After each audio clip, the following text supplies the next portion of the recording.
شیر اور خرگوش۔ ایک گھنے جنگل میں ایک شیر رہا کرتا تھا۔ وہ تمام جنگل کا بادشاہ تھا، لیکن وہ بادشاہ جیسے پیش نہیں آتا تھا۔ ہر دن بے رحمی سے جنگل کے جانوروں کو کھا جایا کرتا تھا۔ شیر کے خوف سے جنگل کے جانور چھپ جایا کرتے تھے اور خود اپنی بھوک و پیاس کو مار کر سخت مشکلات سے دوچار ہونے لگے تھے۔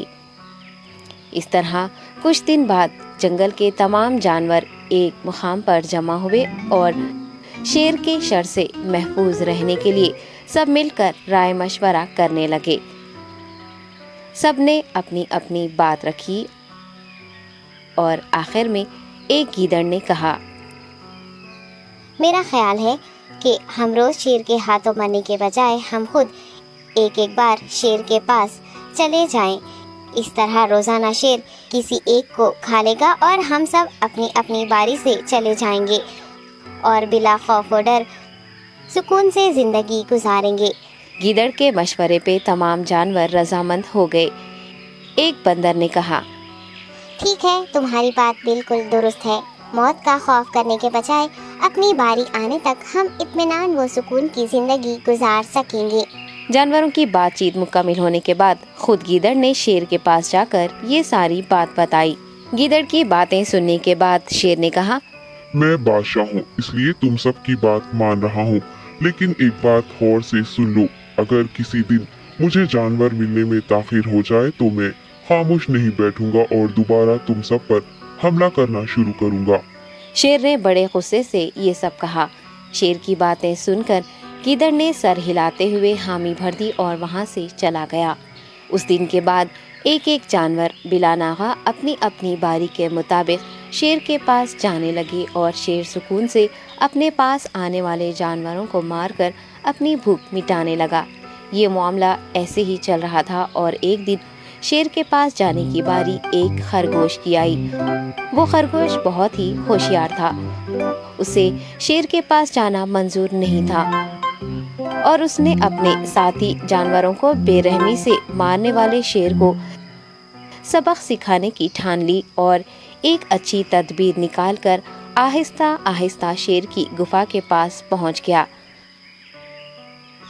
تاخیر ہو جانے سے شیر کافی غصے میں تھا اور خرگوش کو دیکھ کر غصے سے کہنے لگا، میں نے تم سب کو پہلے ہی کہہ دیا تھا، دیر ہو جائے تو میں خاموش نہیں بیٹھوں گا۔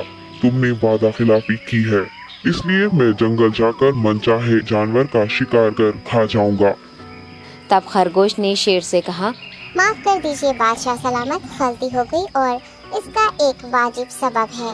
اطمینان رکھیے، میں بیان کرتا ہوں، آپ سنیے اور اس کے بعد آپ آرام سے مجھے مار کر کھا لیں۔ شیر نے پھر غصے سے کہا، وہ کیا بات ہے، جلدی بتاؤ۔ خرگوش نے کہا، بادشاہ سلامت، میں آپ کے پاس آ رہا تھا اور راستے میں مجھے ایک شیر مل گیا اور مجھے مارنے کے لیے آگے بڑھنے لگا۔